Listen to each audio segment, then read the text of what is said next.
Welcome, world, to Life, Love, and Wellness Global, a worldwide wellness movement. I am Reverend Sandy Rogers, and as the creator of this historic event, it is my pleasure to welcome you. We come together to bring you this historic event. We have practitioners, holistic practitioners. We have medical doctors. We have spiritual individuals. This event is so lovingly dedicated to my mother, Mrs. Barbara Dean Brown. And my mother taught me like 40 plus years ago about the importance and the meaning behind herbs. And she would always say, we don't know what they putting in those pills, so you better not, get hooked on prescription drugs. And so we listened to Mom, but not all of us paid attention. My sister, bless her heart, was diagnosed recently thereafter with asthma, and she was prescribed prednisone, which is a very powerful steroid. And my sister actually got hooked on steroids, like someone out on the street kind of hooked, like on heroin or crack or something like that. And so my mom and my sister are both on the other side, living in the other dimension, but they're upholding me, and this is dedicated to their memory. So we don't want to come and make you change your mind about what you're doing. We just want to provide information to you, something different, so that you have options to choose from, so that you're not stuck. Because the environment that we now live in, the fast foods, the toxins in the air that we breathe and in the water that we drink, and the processed foods, and all of that is causing havoc on this precious body temple. So God created our bodies to heal themselves, but they can only heal themselves when they're fed and they're nourished and they're stress-free.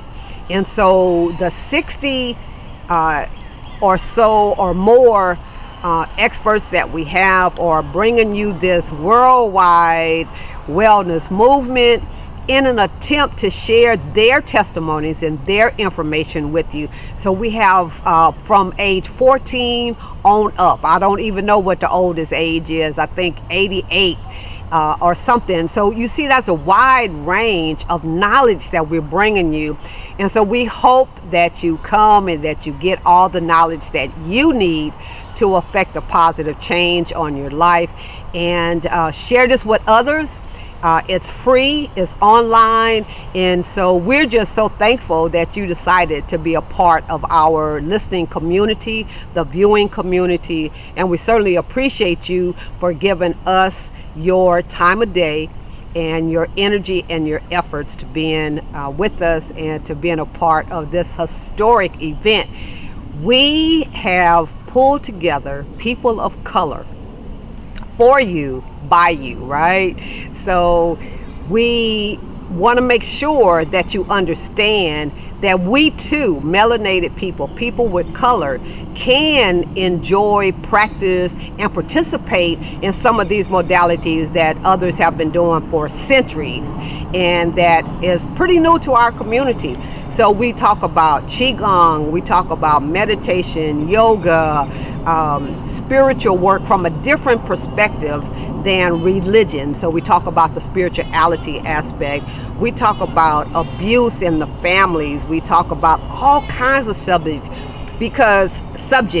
because we know that in our communities there are layers and layers and layers and layers of stuff that we never talk about that's causing a negative effect on our bodies and its healing process. So we address it, whatever it is, and we hope that you will benefit from the many experts that we have, and that you walk away with lots of knowledge and lots of new information, and that you become fully empowered to share information with others. So thank you for being with us. We love you and we bless you, and we look forward to doing this again. But thanks for being here with the first one. We appreciate you. Life, love, and wellness. Life, love, and wellness.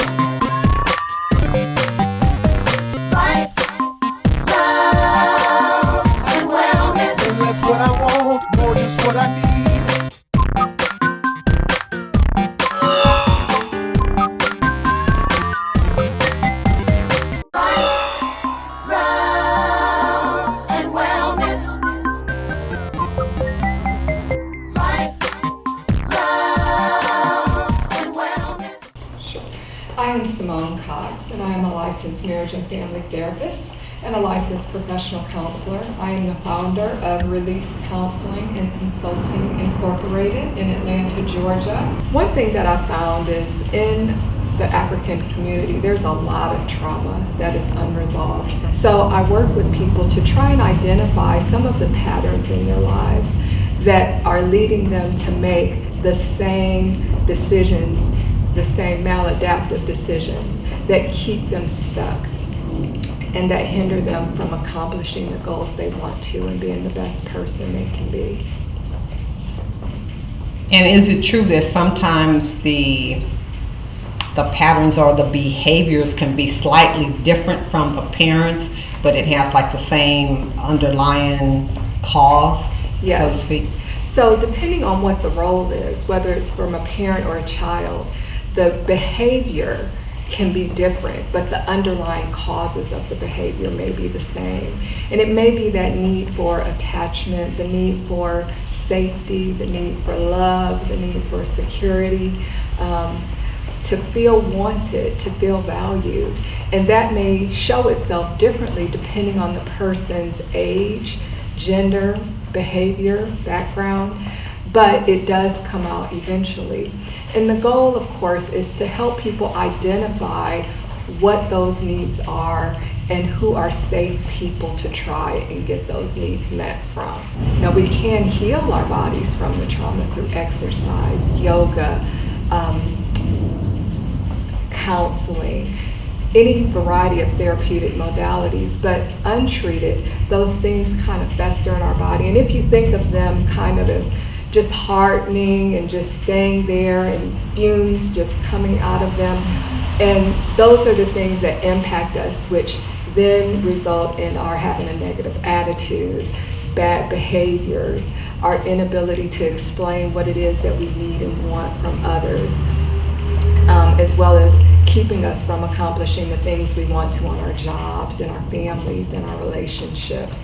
So long term, it can cause us anxiety, depression, illnesses in our body, and ultimately, at a very extreme level, with all these things compounded, high blood pressure, heart disease, and things that are so prevalent in our community, which eventually, if we don't treat these things and take care of ourselves, do eventually contribute to that. That's interesting.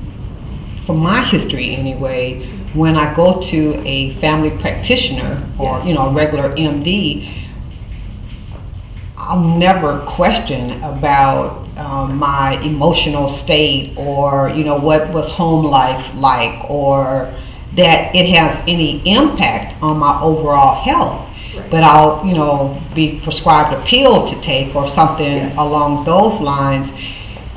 So when we take advantage of the services that you provide to Yes. a person, then does that eliminate the need, or reduce the need, I should say, reduce the need for prescription medications? Absolutely no.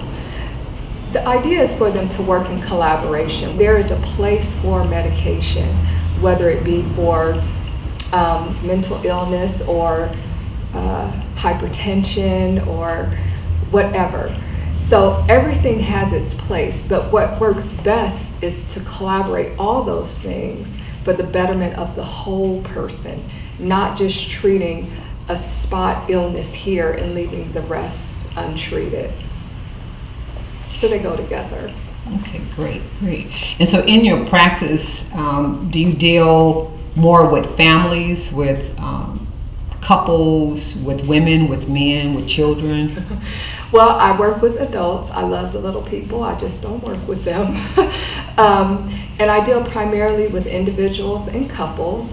I love that. I like working with individuals who often are in periods of transition. So in my practice, we look a lot at wholeness, the whole person, and what's going on in their lives, whether it's family, work, school, and how all these things make them who they are. That's interesting, because we are raised with that, you're my better half. or Right. I'll bring in 50%, you bring in 50%. Right. But I love the way that you're approaching it, is that you're already whole. Both parts Right. of you are whole, so that just makes a bigger whole, right? It does. Yeah. Because just because you have two halves doesn't mean that they're cut right, or that they're going to, if you think of a puzzle, you can have two halves of a puzzle. How do you know they're the same puzzle? How do you know the pieces are going to fit together? But when you have two whole puzzles, you can easily bring those together. I like to think of myself kind of as just a support, journeying with them at this particular time in their lives.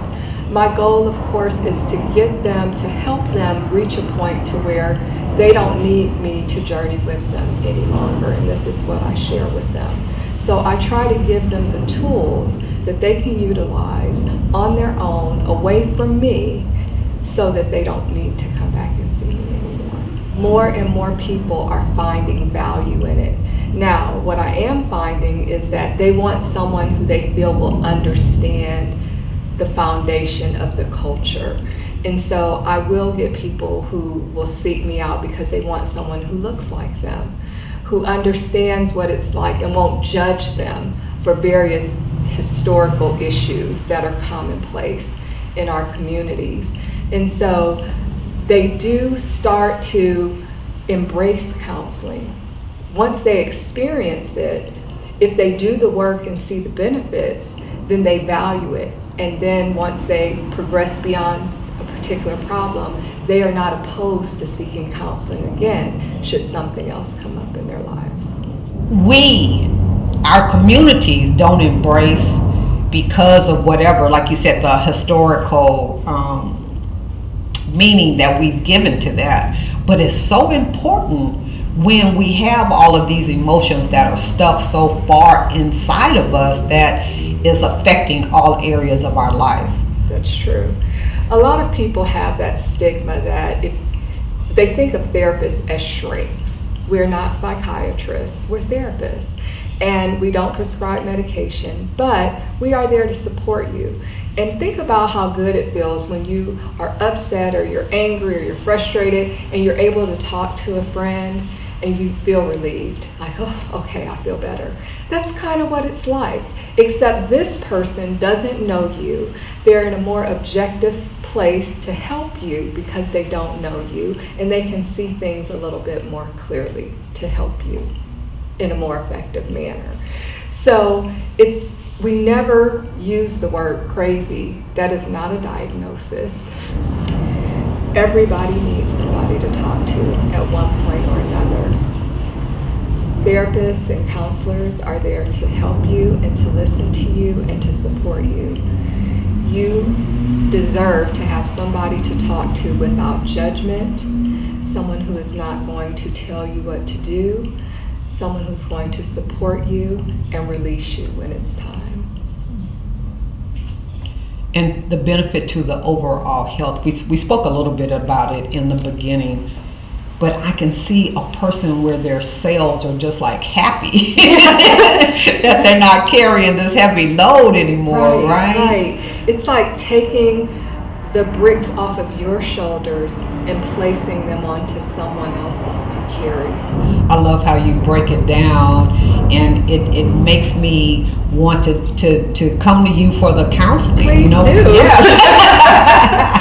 I think it's so beneficial because, like you said, we all have issues, and we still carry some of that unresolved issue from generations past Sure. that never knew about some Sure. type of counseling or therapy. They were more or less taught to keep it to themselves, and you don't share what your problems are with other people. Absolutely. And that was passed down to us. Yes.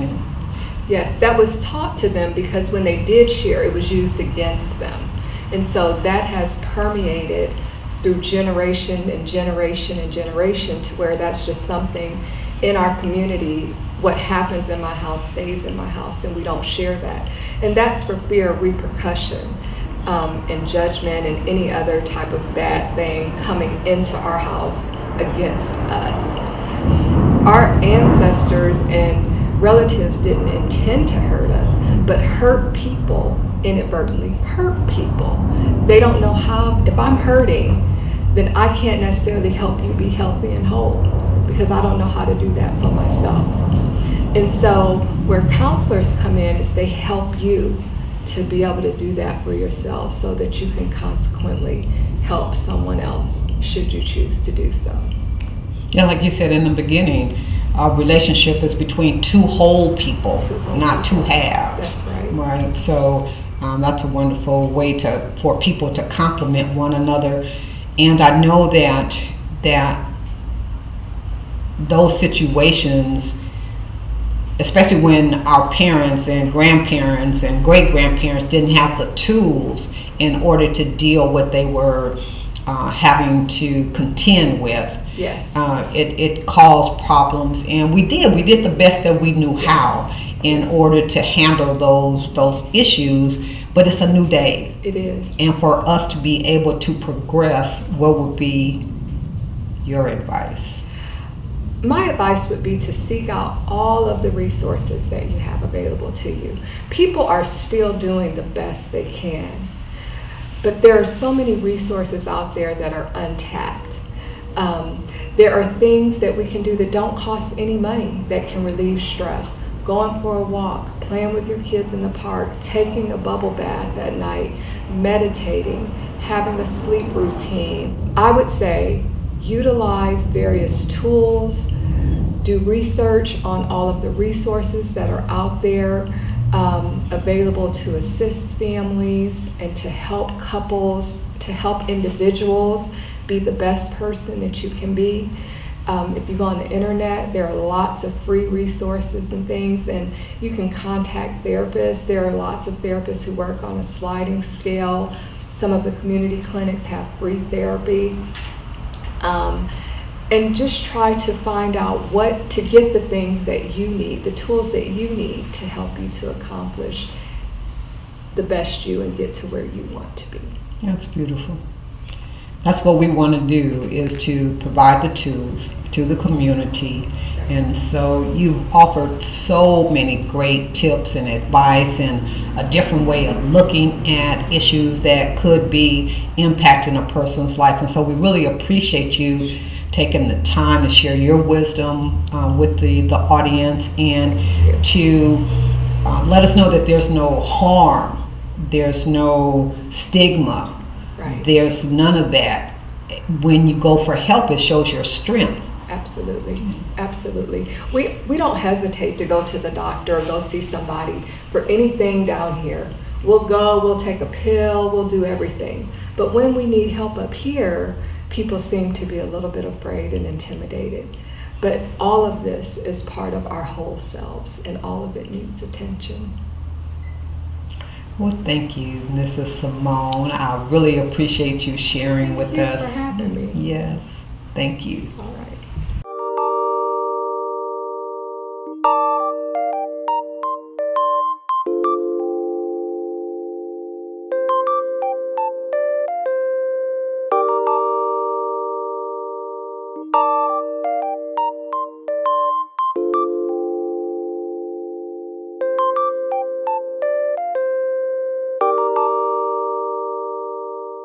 Bye.